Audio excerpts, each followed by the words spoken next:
ভবানীপুরে মৃত ব্যবসায়ীর বাড়িতে এই মুহূর্তে মুখ্যমন্ত্রী মমতা বন্দ্যোপাধ্যায় শিলিগুড়ি সফর সেরে কলকাতায় এসেই ভবানীপুরে মুখ্যমন্ত্রী মমতা বন্দ্যোপাধ্যায় ভবানীপুরে মৃত ব্যবসায়ীর বাড়িতে মুখ্যমন্ত্রী মমতা বন্দ্যোপাধ্যায় তিনি কিছুক্ষণ আগেই সেখানে পৌঁছন। যে ছবি আপনাদেরকে দেখাচ্ছে, মুখ্যমন্ত্রী মমতা বন্দ্যোপাধ্যায় তিনি গাড়ি থেকে নামেন এবং মৃত ব্যবসায়ীর পরিবারের সঙ্গে কথা, তাদের পাশে যে তিনি আছেন সেই আশ্বাস দেওয়ার চেষ্টা।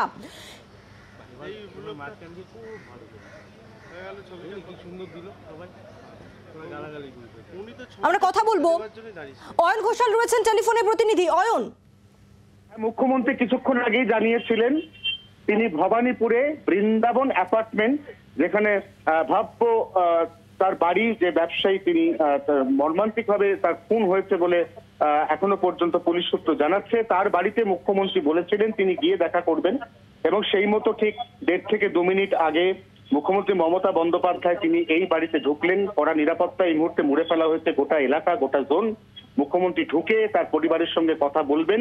মুখ্যমন্ত্রীর সঙ্গে রয়েছেন রাজ্যের মন্ত্রী অরূপ বিশ্বাস, এছাড়াও 2 মেয়র পারিষদ এখানে রয়েছেন, তার মধ্যে অন্যতম স্থানীয় কাউন্সিলর পুরপিতা অসীম বসু, যিনি এই মুহূর্তে কলকাতা পুরসভার মেয়র পারিষদ। এছাড়াও রয়েছেন সন্দীপন নন্দী। এই দুজন মেয়র পারিষদকে সঙ্গে নিয়ে, অরূপ বিশ্বাসকে সঙ্গে নিয়ে মুখ্যমন্ত্রী ঢুকেছেন এই মুহূর্তে এই বাড়িতে। ধন্যবাদ। অয়ন ঘোষাল ছিলেন আমাদের প্রতিনিধি টেলিফোনে। মুখ্যমন্ত্রী মমতা বন্দ্যোপাধ্যায় তিনি এখন মৃত ব্যবসায়ী ওয়াবিয়া লাখানির বাড়িতে তিনি গিয়েছেন এবং ভবানীপুরের বাসিন্দা, যে খবর আপনাদেরকে সকাল থেকে আমরা জানাচ্ছিলাম যে এই ব্যবসায়ী পরশু থেকেই নিখোঁজ ছিলেন এবং তারপরে তার পরিবার অপহরণ করা হয় অভিযোগও জানায় থানায় এবং তারপরে মোবাইলে টাওয়ার লোকেশন ট্র্যাক করেই পুলিশ আজ এই নিমতা থেকে উদ্ধার করে মৃতদেহ এবং ইতিমধ্যেই দুজনকে গ্রেফতারও করা হয়েছে। অনির্বাণ এবং সুমন বলে 2 ব্যক্তিকে ইতিমধ্যে গ্রেফতার করেছে পুলিশ। এবং পরিকল্পনা করে কি খুন নাকি হঠাৎ করে রাগের বশে খুন, এই সব কিছু খতিয়ে দেখা হচ্ছে।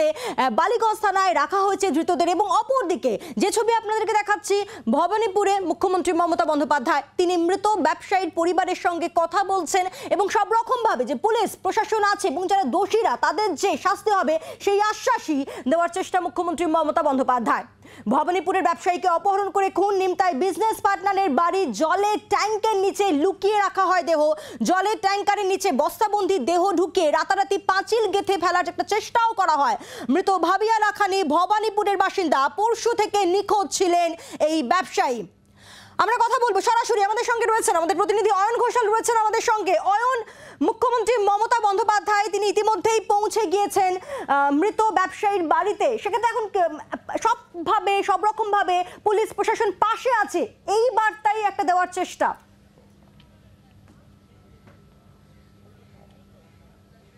অবশ্যই তাই, তদন্ত যথাযথভাবে এগোবে, তিনি পরিবারের পাশে আছেন এবং এই পরিবারের আগামী দিনে যা প্রয়োজন তিনি যথাসাধ্য সাহায্য করবেন। মূলত এই 3টি কথা বলতে তার নিজের বিধানসভা কেন্দ্র, মুখ্যমন্ত্রী মমতা বন্দ্যোপাধ্যায়ের বিধানসভা কেন্দ্র ভবানীপুর, সেই ভবানীপুরের 13 নম্বর প্রিয়নাথ মল্লিক রোড, এখানে এই যে বৃন্দাবন অ্যাপার্টমেন্ট তার 5 তলায় 5D ফ্ল্যাট ভব্য লাখানির বাড়ি, এই বাড়িতে মিনিট 5 আগে প্রবেশ করেছেন মুখ্যমন্ত্রী মমতা বন্দ্যোপাধ্যায়। তার সঙ্গে ছিলেন রাজ্যের মন্ত্রী বিধায়ক অরূপ বিশ্বাস এবং তার সঙ্গে ছিলেন কলকাতা পুরসভার 2জন মেয়র পারিষদ। তারা 4 জনই একই সঙ্গে গেছেন। সূত্র মারফত আমরা খবর পাচ্ছি মুখ্যমন্ত্রী ইতিমধ্যেই ভব্য লাখানির পরিবারের সঙ্গে কথা বলা শুরু করেছেন। তিনি তাদেরকে সমবেদনা জানিয়েছেন এবং আবারও বলছি যে তদন্ত যথাযথ গতিতে এগোবে এবং যারা অভিযুক্ত তারা উপযুক্ত শাস্তি পাবে। মূলত এই 2টি বার্তা দিতেই এই মুহূর্তে ভব্য লাখানির পরিবারের সঙ্গে মুখ্যমন্ত্রী মমতা বন্দ্যোপাধ্যায় কথা বলছেন বলে আমরা খবর পাচ্ছি। অয়ন, অর্থাৎ মুখ্যমন্ত্রী মমতা বন্দ্যোপাধ্যায় তিনি এখন কথা বলছেন মৃত ব্যবসায়ীর পরিবারের সঙ্গে। আমরা দেখেছি অয়ন সকাল থেকে, তুমিও যেমনটা আমাদের সকাল থেকে আপডেট দিচ্ছিলে যে বালিগঞ্জ থানায় আমরা দেখলাম যে একেবারে লালবাজারের উচ্চপদস্থ অফিসাররা তারা দফায় দফায় জিজ্ঞাসাবাদ করেন। একটা সময় সিপিকেও আমরা দেখলাম তিনিও পৌঁছে যান, জিজ্ঞাসাবাদ করে। অর্থাৎ এই পুরো বিষয় এখনো অবধি যে মূলত 2টি বিষয় জানতে চাইছেন তদন্তকারী অফিসাররা, সেই বিষয়গুলো কি কি আরো একবার তোমার মাধ্যমে জানবো। হ্যাঁ, প্রথমেই বলে রাখি যে এটি একটি হাই প্রোফাইল হত্যাকাণ্ড। যে ব্যবসায়ী খুন হয়েছেন তিনি অত্যন্ত প্রভাবশালী ব্যবসায়ী, তিনি কলকাতায় বা পশ্চিমবঙ্গের বুকে ওষুধের অন্যতম বড় কারবারি ভব্য লাখানি। এবং এই ভব্য লাখানির যেহেতু এরকমভাবে একটা খুনের ঘটনা সামনে এসছে, অতএব রাজ্য প্রশাসন কলকাতা শহরের পুলিশ প্রশাসন তারা কাল বিলম্ব না করে বালিগঞ্জ থানাতে প্রায় সমস্ত হাইয়েস্ট পোর্টফোলিওর পুলিশ অফিসার অর্থাৎ কমিশনার থেকে শুরু করে জয়েন্ট সিপি 1 থেকে শুরু করে গোয়েন্দা প্রধান থেকে শুরু করে প্রত্যেকটি পদস্থ আধিকারিক তারা পরপর বালিগঞ্জ থানায় গেছেন। তারা সেখানে 2 অভিযুক্ত তাদেরকে জিজ্ঞাসাবাদ করেছেন এবং তারপর তারা বেরিয়ে এসে জানিয়েছেন যে এই হত্যাকাণ্ডের তারা অনেকটাই সুলুক সন্ধান করতে পেরেছেন। এখানে মূল প্রশ্ন ছিল মোটিভ। এই মোটিভ এখন পরিষ্কার হয়ে গেছে যে একটা 1 কোটি টাকার মেডিসিনের কনসাইনমেন্ট, এই কনসাইনমেন্টের টাকা অনির্বাণকে দেওয়া হয়েছিল, কিন্তু অনির্বাণ কোনোভাবেই কনসাইনমেন্টটি আনতে পারছিল না।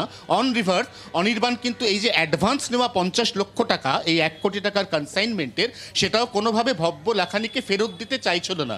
এটা নিয়েই মূলত বিবাদ, এটা নিয়েই মূলত দ্বন্দ্ব, এবং সেই দ্বন্দ্বের জেরে পরিকল্পনা মাফিক বাড়িতে আগাম 2 দিন আগে ব্যাট উইকেট সমস্ত কিনে রেখে অর্থাৎ একেবারে বাড়িতে ইমারতি পরিকল্পনা করে সামগ্রী ছক অর্থাৎ ইট, কষে বালি, এই খুন করা চুন, হয়েছে। বাংলার আওয়াজ, বাঙালির আবেগ, জি 24 ঘন্টা।